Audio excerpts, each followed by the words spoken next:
పురాణాల్లోని ముఖ్య ఘట్టాలను నేటి రాజకీయ నాయకులు ఫాలో అవుతున్నారు. అందుకే అప్పటి యుద్ధాలను తలదన్నేలా నేడు రాజకీయ నేతలు వ్యూహాలు రచిస్తున్నారు. అధికారం శాశ్వతంగా ఉండేలా చేసేందుకు నిర్వహించే యాగాన్ని రాజసూయ యాగం అంటారు. ఈ యాగాలు చేస్తే అధికారం రావడం ఖాయమేనా? గతంలో యాగాలు చేసిన కేసీఆర్, జగన్లు పవర్లోకి వచ్చారు. అన్ని రకాల చర్మ సమస్యలకు శాశ్వత పరిష్కారం ఈ శ్రీత 9281458181. ఇప్పుడు యాగం చేస్తున్న చంద్రబాబు కూడా వచ్చే ఎన్నికల్లో విజయం సాధించి అధికారంలోకి రావడం ఖాయమేనా?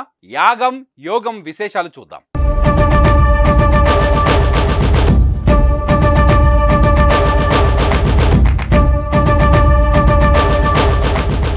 రాజ్యలక్ష్మి వరించాలని, తమను విజేతగా నిలిచేలా చేయాలని చేసేదే రాజశ్యామల యాగం. ఈ యాగం చేస్తే శత్రు బలం తగ్గుతుంది, రాజకీయాల్లో విజయలక్ష్మి వరిస్తుందని విశ్వసిస్తారు. మహాభారతంలో ధర్మరాజుతో శ్రీకృష్ణుడు చేయించిన రాజసూయ యాగం, గతంలో కేసీఆర్, జగన్ చేసిన రాజశ్యామల యాగం ఒకటేనా అంటే ఈ యాగాలు ఒకటే కాకపోయినా వాటి వెనుకున్న ఆంతర్యం, పరమార్థం మాత్రం ఒకటే అని పండితులు అంటున్నారు. యాగం ప్రారంభించిన కార్యంలో విజయం అందుకోవాలి, శత్రువులు క్షీణించాలి, సార్వభౌమాధికారం సిద్ధించాలి, రాజ్యలక్ష్మి శాశ్వతంగా ఉండాలని చేస్తారు. రాజసూయ యాగం చేయడం చాలా పెద్ద క్రతువు, అది నిర్వహించడం అంత సాధ్యం కాదు. అందుకు ప్రతీకగా రాజశ్యామల యాగం ద్వారా విజయం సిద్ధించేలా చేయమని శ్యామలాదేవిని ప్రసన్నం చేసుకుంటారు. రాజశ్యామల యాగం చేసిన ప్రతిసారి కేసీఆర్ విజయం అందుకున్నారట.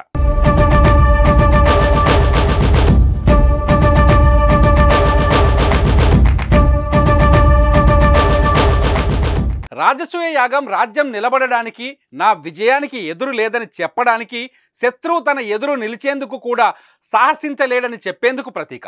ఈ యాగాన్ని ఏడాది కాలం చేయొచ్చు, 41 రోజులు చేయొచ్చు, ఇంకా 21 రోజులు, 16 రోజులు, 3 రోజులు కూడా చేస్తారు. యాగం ముగిసిన తర్వాత పూర్ణాహుతి సమర్పించే సమయానికి అక్కడున్న సభలో ఎవరు గొప్పవారైతే వారికి ధార పోస్తారు. ధర్మరాజుతో కృష్ణుడు చేయించిన యాగం ఇది. మయసభలో దుర్యోధనుడి పరాభవం, మహాభారత యుద్ధానికి మూలం కూడా ఇక్కడే జరిగింది. యాగం పూర్తయిన తర్వాత శిశుపాలుడి వధ జరిగింది ఇక్కడే. అంటే యాగం పూర్తయిన వెంటనే శత్రు సంహారం జరిగిందంటారు. నేటి రాజకీయ నాయకులు ఈ యాగాన్ని కూడా చేస్తున్నారు. జగన్ ముఖ్యమంత్రి యోగం కోసం 2019 ఎన్నికల్లో రాజశ్యామల యాగం చేశారు.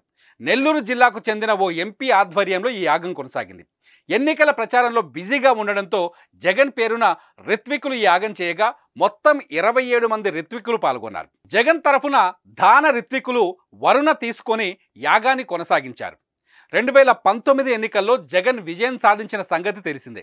తాజాగా టీడీపీ అధినేత చంద్రబాబు నాయుడు నివాసంలో రాజశ్యామల యాగం చేపట్టారు. నేటి నుంచి 3 రోజుల పాటు ఈ యాగం జరగనుంది. ఇందులో భాగంగా మొదటి రోజు జరిగిన పూజా కార్యక్రమాలు, యాగ క్రతువులో చంద్రబాబు నాయుడు, భువనేశ్వరి పాల్గొన్నారు. 50 మంది రిత్వికులు యాగ నిర్వహణలో పాల్గొన్నారు. రాజశ్యామల యాగంలో భాగంగా 3 రోజుల పాటు పలు రకాల పూజలు, క్రతువులు నిర్వహిస్తున్నారు. ఆదివారం పూర్ణాహుతితో యాగం ముగుస్తుంది. కేసీఆర్, జగన్ విషయంలో సఫలమైన రాజశ్యామల యాగం చంద్రబాబు విషయంలో కూడా ఫలిస్తుందని తెలుగు తమ్ముళ్ళు విశ్వాసం వ్యక్తం చేస్తున్నారు. చూద్దాం వచ్చే ఎన్నికల్లో ఎవరికి యోగం వస్తుందో.